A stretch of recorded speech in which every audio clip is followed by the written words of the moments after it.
Hello everybody, welcome to the OAGRC. I am Craig. Thank you for checking out the channel today. I am very, very excited because for the first time on the channel, I am trying out a LiPo battery, and this is an LiHV turnigy battery that I've been sent for review by hobbyking. And there is an affiliate link below. Please consider checking them out and helping out the channel. The guys have sent me over this because I've never used a LiPo battery before. And they said, why don't you try our latest rapid turnigy battery, which is a 2-cell LiPo, 7.6 volt, because it's this LiHV, 6,000 milliamp hours, which hopefully will give me plenty of runtime. And it's also got this 140C discharge rate, which apparently gives it a nice bit of boost.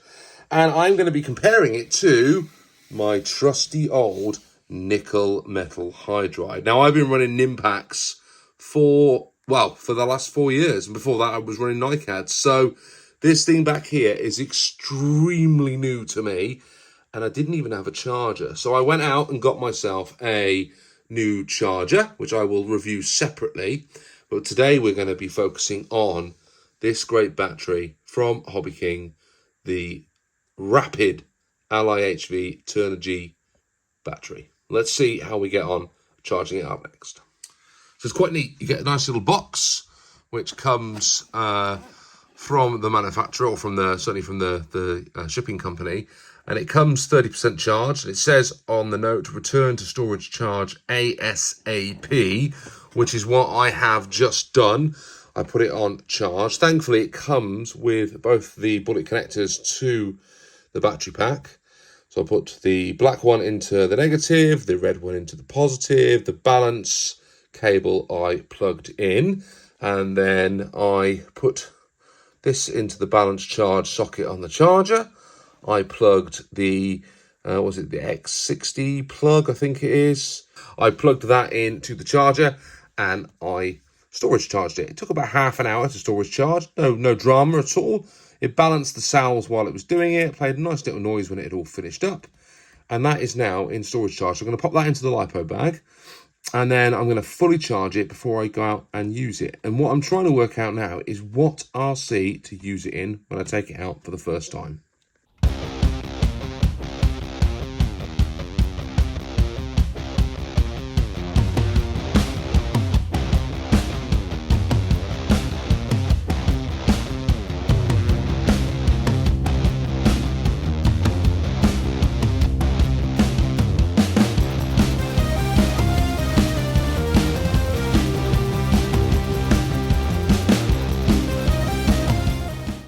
So I had so much fun the other day ripping around my XV01 rally car. That is what I have decided to test out, the LiPo versus the nickel metal hydride battery. Now, we know this one's going to have a far superior runtime, and over a sort of distance endurance race, it would easily outweigh this. But what I'm interested in is the drop-off in lap times and things like that we might see. So what we're going to do is set up a really nice short course for the XV01, and then we're going to rip that around on a short course, and we're going to compare it, this against this, and we'll see which one comes out on top. So hopefully what you'll see next is some lovely footage of this XV01 driving around.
So there we go, a little bit of footage for you of me enjoying this awesome LiHV battery from hobbyking.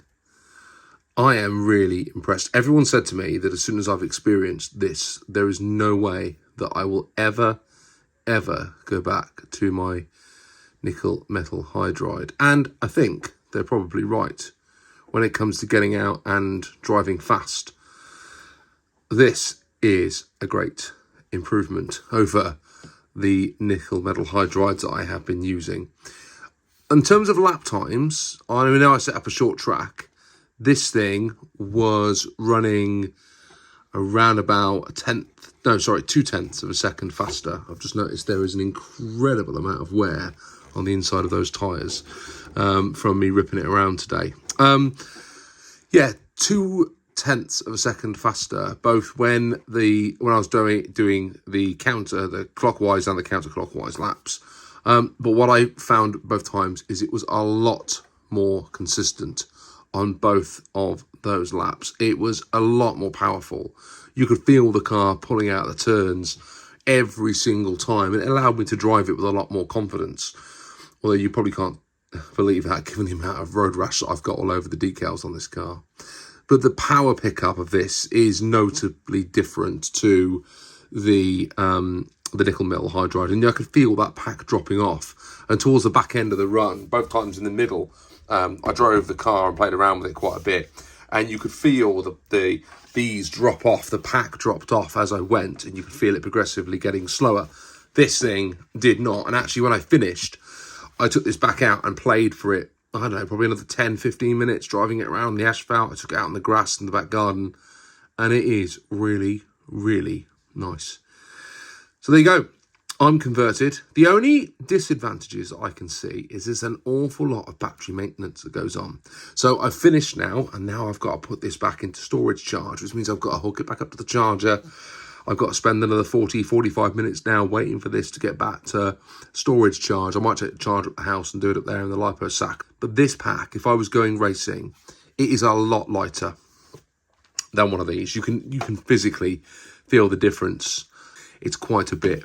I think if I can improve the connectors of my ESCs to incorporate this and not this, I'm going to be able to use this on a lot more models.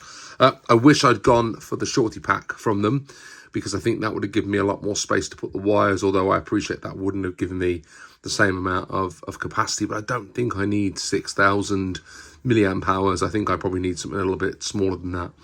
But I am converted. What a great opportunity to run this. If you are looking for a new battery, you cannot go far wrong with these LiHV batteries. They've got an extra 0.2 volts in them, so they do have a little bit more punch. And you can get yours 5% off by using the discount code below. And there's also an affiliate link, and I would appreciate you using that if you're in the market for one of these from hobbyking. And I'll put some information up on the screen along with their logo and their website, so you know where to go and get these from. Thanks ever so much for the guys and girls over at hobbyking for letting me have access to this. It is absolutely fantastic, and I am very pleased with it. So please enjoy, please check it out, and I'll see you all soon on the LAG RC. Thanks for now.